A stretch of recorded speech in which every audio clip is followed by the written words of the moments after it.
This is NDTV.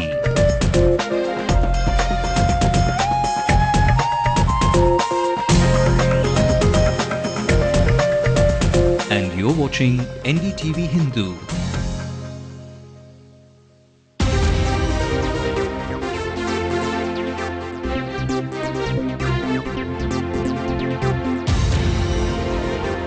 Corruption, scams and scandals have lately hit the country from all sides. But when these come knocking on the church's door, the community will not stay a spectator.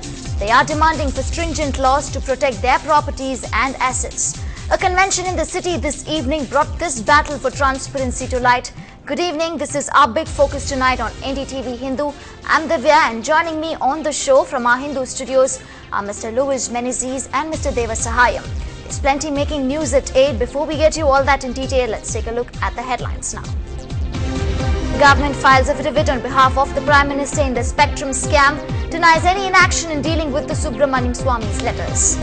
Ndtv-Hindu says the DMK did not try to pressure the Prime Minister into delaying a probe against Raja. DMK has no need and no intention to harm anyone, and of course, most of all, our Prime Minister. Why is the DMK or Congress shying away from a JPC probe? Asked the opposition, demanding further action. Why do they shy away from giant JPC probe? What do they run away? This place of worship is exposed to all possible unhygienic conditions. Residents caught between the government departments see no action. In Annadanam, all is done in front of the drainage water. The Christian community is fighting a battle to bring in transparency and accountability in churches across the country. But let's also bring you the top national news making headlines. The BJP questions Prime Minister's leadership, says it wants action on the ground, not a debate in the parliament. In the sixth phase of the Bihar polls, 2 policemen died while defusing a bomb in Gaya. Another tiger is killed in the Kaziranga National Park. This is the third in a week. The cause of the death is not known. India takes Pakistan down in the quarter-finals of the Asian Games in hockey, increases chances of making the finals. And Sania Mirza upset second seed Tamarind to enter the semi-finals of the women's singles tennis event. Free drinks all around after a truck carrying beer overturns in Jaipur.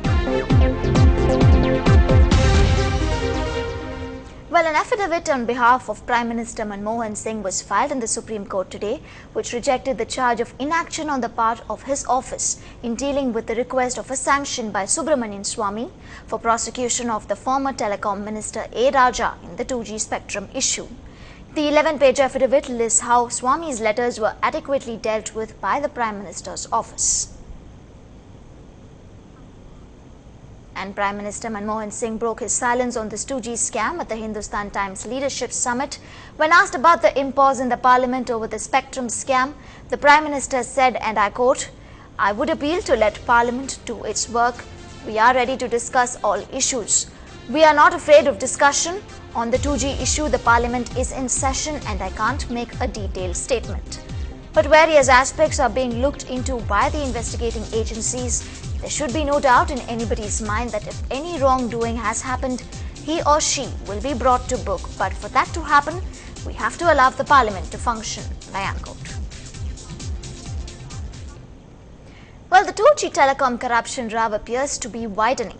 In the latest development, Textiles Minister Ndtv-Hindu has denied charges that Prime Minister Manmohan Singh was pressured to agree to a controversial pricing policy for telecom licenses when he headed the Telecom Ministry. The DMK party is the latest name to appear in the telecom row.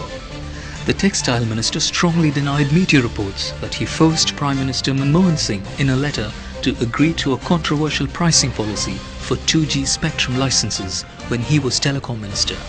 Fortunately, none of the media have come out and shown to the public the terms of references, but try to accuse that and also to damage the image of my party, the DMK, that we are trying to arm twist the Prime Minister. Let me tell you, the Prime Minister is a very bold and a honest leader, and it's only a normal interaction, of course, the interaction which took place with me, then the Telecom Minister, with the Prime Minister, for requesting the terms, let me tell you, at 2006 there was no controversies of spectrum pricing because the spectrum was only given to the existing operators. Quite unfortunate that the media is making a mountain of a molehill. A selected piece of letter, which a communication from me to our Honorable Prime Minister, has been made a big deal. The letter goes back to 2006 when I was the Minister for Communications and Information Technology. The media is trying to relate the current situation and trying to pass their judgment of a 2006 letter to today's scenario. The opposition, fierce and united in the telecom row, has stuck to its demand for a joint probe to uncover the faces behind what is being seen as India's biggest ever corruption scandal and to recover the losses. Let them agree for a joint parliamentary committee probe. Why do they shy away from joint JPC probe? Why do they run away? An affidavit from Prime Minister Manmohan Singh is now before the Supreme Court, and Monday will be a crucial day when Parliament, which has been disrupted throughout the session by the 2G row, reconvenes. In Chennai with Shabir Ahmed, J. Santosh for Ndtv-Hindu. Well, the BJP, however, came down heavily on the Prime Minister for what it called the conspiracy of silence in the 2G spectrum scam. Reacting to the Prime Minister's appeal to let the Parliament function and discuss the issue, the principal opposition party said the 2G spectrum has been debated for a long time and it's time for action now. Honorable the Prime Minister, we have debated, redebated. We have discussed, rediscussed. We have raised questions after question. Now we want action and not debate. हम चाहते हैं कि CBI की जांच में जितने पदाधिकारी हैं उनको इंट्रोगेट किया जाए, उनको गिरफ्तार किया जाए.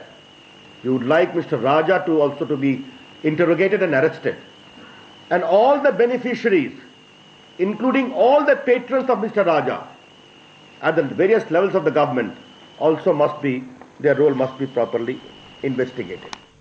Well, people usually invest in well-known posh areas in the city, assuming that they can live in hygienic surroundings with decent civic amenities. Well, here are a few people who followed just that belief, but instead got bad roads, open drains and health hazards in return. Pratiksha Ramkumar brings us the plight of the Kamraj Avenue residents who are caught between the city corporation and the Metro Water Sewerage Board. Stench from open sewers and stagnant water greets devotees to the Sakrai Amman temple on Kamraj Avenue in Kalakshetra Colony. The temple managers say they are worried that devotees actually run the risk of getting infected by the unhygienic surroundings. We are conducting a lot of Annadanam and Prasadam distribution activities, and children are coming for tuitions also. Roads are so bad, and this Prasadam distribution and Annadanam all is done in front of the drainage water. More serious dangers from live wires on this road to Tiruvanmiyur. It is especially worrying for parents as children use this route to reach their schools. And stench from overflowing sewage has forced residents to keep their windows closed. When we complained, they raised the level of this manhole. After some time, the other manhole started leaking. After all, sewerage from both sides, this being the lowest, it has to come out somewhere. It started coming out from their house. Also, residents end up in a dispute, accusing one another for the overflowing sewers. Now, since ours is an early flat, and this apparently slightly low level compared to the new buildings that are coming up, therefore all the accumulated water is now coming out of our and getting drained out of our flat. They have got to either A, increase the pumping capacity, B, I get a feeling that the capacity of the pipes. Metro water தண்ணியை குடிச்சு எங்க family entire family இதா இருந்து ஒரு 1 week நாங்க ஹாஸ்பிடல்ல இருந்தோம். We incurred about 7,000 rupees medical expenses. But eventually, residents find themselves helpless. The corporation says it is waiting for work to be completed on drainage systems before laying the roads, while the department that lays water lines says it is trying to sort out issues, which has led to growing anger and frustration among the common man. In Chennai, Pratiksha Ramkumar for NDTV Hindu. Well, the city has been reeling under the sudden spate of the showers that began early this morning. Many low-lying areas in the heart of the city like T Nagar and Nungambakam saw its arterial roads being completely flooded. Even the city's posh areas like Gopalpuram were hardly spared by the latest depression in the bay.